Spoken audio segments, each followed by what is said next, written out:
एक साइको पति होता है, वो अपनी पत्नी के दोनों टाँगों को बाँध देता है, वो भी उसके बर्थडे वाले दिन। उस दिन उसका पत्नी का बर्थडे होता है, बर्थडे वाले दिन ही अपनी पत्नी को बोलता है कि मैं तुम्हें एक सरप्राइज़ दूँगा और उसके दोनों टाँगों को वो बाँध देता है और फिर दोनों हाथों को बाँध देता है। अब आप लोग सोचते होंगे ये कैसा सरप्राइज़ देने वाला है अपनी पत्नी के कि अपनी पत्नी के दोनों टाँगों को और दोनों हाथों को बाँध देता है। इसके पीछे का जो रीज़न होता है, उस रीज़न को आप सुन लोगे तो आपका दिमाग का नस फट जाएगा। अपने पत्नी के टाँगों को और हाथों को तो बाँध ही देता है वो, उसके बाद उसकी आँखों पे एक काली पट्टी बाँध देता है। अब पत्नी को कुछ नहीं दिखता है। अपने पत्नी को बाँधने से पहले वो अपने 7 दोस्तों को तैयार करके रखता है। उसके दोस्त बाहर वेट कर रहे होते हैं उसके कॉल आने का। पति उसका कॉल करता है अपने दोस्तों के पास और बोलता है काम हो गया है, जल्दी से रूम के अंदर आ जाओ। सातों दोस्त अब बारी-बारी कमरे के अंदर आते हैं। सातों उसके दोस्त जो होते हैं उसकी पत्नी को हौस की नज़र से वो देखने लगते हैं। उन लोगों की नीयत अब खराब हो जाती है। उसका जो पति होता है अपने दोस्तों के सामने ही अपनी पत्नी के कपड़े उतार देता है। कपड़े उतारने के बाद अब सातों दोस्त बारी-बारी अब संबंध बनाना स्टार्ट करते हैं उसकी पत्नी के साथ। लेकिन ये होता कैसे है?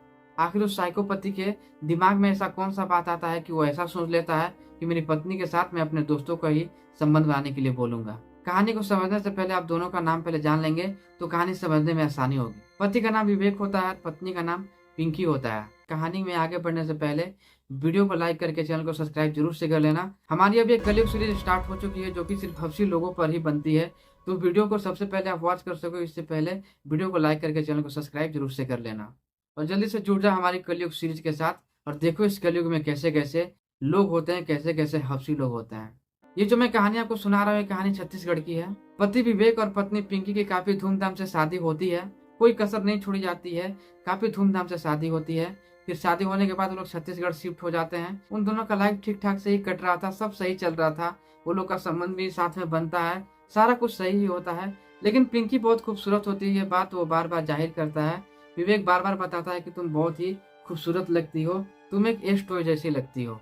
अब एश टॉय बोलने का मतलब आप समझ सकते हो, ये काफ़ी बातें प्राइवेट होती हैं तो मैं इसे डायरेक्टली नहीं बोल सकता। तो अपनी पत्नी को हमेशा एश टॉय बोल के संबोधित करता था, अपनी पत्नी को एश टॉय करके ही बुलाता था वो। पत्नी इस बात को ज़्यादा नोटिस नहीं करती है क्योंकि वो उसके पति थे, उससे कुछ ही बोल सकते थे। लेकिन पत्नी को ये पता नहीं था कि ये जो एश टॉय वाला बात होता है, ये काफ़ी ज़्यादा उनके दिमाग पे असर कर जाएगा और वो कुछ ऐसा खौफनाक कदम उठा लेंगे। वो एक साइको पति होता है, वो साइको पति अपनी पत्नी के साथ इतना घिनौना काम करता है कि अपनी पत्नी के बर्थडे वाले दिन ही अपने पत्नी को 7 दोस्तों के साथ सुला देता है। अब आप ये सोचते होंगे कि ऐसा वो क्यों करता है? तो दोस्तों ये कलयुग है, इस कलयुग में सबकी मति मारी जा चुकी है। कब कौन क्या कर देगा ये बात कोई नहीं बता सकता है और आजकल तो हवसी लोगों की तादाद कुछ ज़्यादा ही बढ़ते जा रही है। अपने हवसपन में इतने घिनौने-घिनौने काम करते रहे कि वो अपने परिवार को भी नहीं पहचान रहे और ना ही किसी को और को पहचानते हैं। जब वो अपने परिवार को ही नहीं पहचानते हैं तो फिर वो किसी और को, किसी गैर को क्या पहचानेंगे? तो हमारी कलयुग सीरीज में सिर्फ हवसी लोगों के ऊपर ही वीडियो आती है, तो वीडियो को लाइक और चैनल को सब्सक्राइब जरूर से कर देना। पत्नी पिंकी का बर्थडे होता है, ये 22 मार्च की बात होती है, 22 मार्च को उसका बर्थडे होता है। पत्नी सुबह अपने पति से बोलती है कि आपको मेरा बर्थडे तो याद है, कहीं भूल तो नहीं गए? फिर पति बोलता है नहीं मुझे पता है तुम्हारा आज बर्थडे है और तुम्हारे बर्थडे के दिन मैं कुछ तुमको बोला था कि मैं तुम्हें कोई बड़ा सा सरप्राइज़ दूँगा। पत्नी बोलती है ठीक है आप बोले तो थे, लेकिन देखती हूँ कि आप सरप्राइज़ में देते क्या हो? पति बोलता है बस तुम वेट करना और अच्छे से नहा धोआ के फ्रेश रहना, मैं चलता हूँ बाहर और शाम तक घर लौट आऊँगा। तुम्हारे लिए केक भी तो लेके आना है। ये बोलकर वो घर से बाहर निकल जाता है। बाहर निकलते ही वो अपने दोस्तों के जुगाड़ में लग जाता है। अपने दोस्तों को कॉल करता है, अपने दोस्तों को एक जगह पे बुलाता है। सारे दोस्त एक जगह मिल के बातें करते हैं। वो अपने 7 दोस्तों को कॉल करता है, सातों दोस्त वहाँ पे पहुँचते हैं। अभी सातों दोस्तों में प्लानिंग स्टार्ट हो जाती है। सातों दोस्त उससे काफ़ी क्लोज़ होते हैं। वो सातों दोस्तों को अपना प्लानिंग बताता है। अपने सातों दोस्तों को बोलता है कि मैं अपने पत्नी के दोनों टाँगों को बाँध दूँगा और दोनों हाथों को बाँध दूँगा और तुम घर के बाहर ही रहना, जैसे ही मैं कॉल करता हूँ, तुम तुरंत कमरे के अंदर चले आना। अब सातों दोस्त राज़ी हो जाते हैं, वो बोलते हैं कि ठीक है मैं तुम्हारे कॉल का इंतज़ार करूँगा। पति बर्थडे केक लेके पहुँचता है अपनी पत्नी के पास, फिर बर्थडे वो मनाता है, केक काटी जाती है। केक काटने के बाद अपनी पत्नी को गोद में उठाकर कमरे की ओर बढ़ता है और फिर बेड पे लेटा के उसके हाथों को और दोनों टाँगों को बाँध देता है। पत्नी बिल्कुल सरप्राइज़ हो जाती है, काफ़ी एक्साइटेड हो जाती है। तो उसे ऐसा लगता है किसी रोमांटिक तरीके से ये मेरे साथ आज संबंध में आने वाले हैं, मुझे सरप्राइज़ देने वाले हैं। पति फिर कॉल करता है अपने सातों दोस्तों के पास। अब कहानी में ट्विस्ट यहाँ से आती है, पति कॉल करता है अपने सातों दोस्तों के पास, बोलता है काम हो गया है, तुम बारी-बारी कमरे के अंदर आ जाओ। अब सातों लोग बारी-बारी कमरे के अंदर आना स्टार्ट करते हैं। पत्नी के वो आँखों पे भी कपड़ा बाँध देता है तो पत्नी को दिखता तो है नहीं।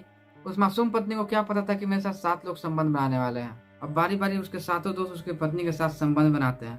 जब पहला दोस्त उसके साथ संबंध बनाता है तो उसकी पत्नी को शक नहीं होता है। फिर बारी बारी सारे दोस्त बनाने लगते हैं तो उसकी पत्नी को शक होता है कि मेरे पति इतनी देर तक कैसे मुझे संबंध बना सकते हैं। तो उसकी पत्नी को फील होने लगता है कि मेरे साथ कुछ गलत हो रहा है और मेरे इर्द गिर्द काफी सारे मर्द बैठे हुए हैं। फिर वो चिल्लाना स्टार्ट करती है, अपने हाथ पैरों को चलाती है, लेकिन उसके हाथ पैर तो बंधे हुए रहते हैं। फिर वो सारे दोस्त उसके हाथ पैर पकड़ लेते हैं और फिर बारी बारी सारे दोस्त उसके संबंध बनाते हैं। उसका पति भी उसे कुछ नहीं बोलता है, अपने सारे दोस्तों को मना भी नहीं करता है, वहीं पे खड़ा होकर सारा चीज देखते रहता है।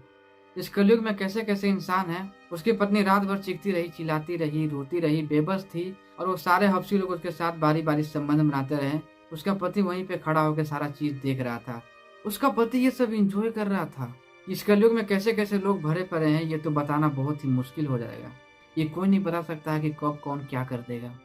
दोस्तों सुबह उसकी पत्नी बेहोश हो जाती है। फिर वो होश में आती है तो उसे काफी पेन होती है, दर्द देती है।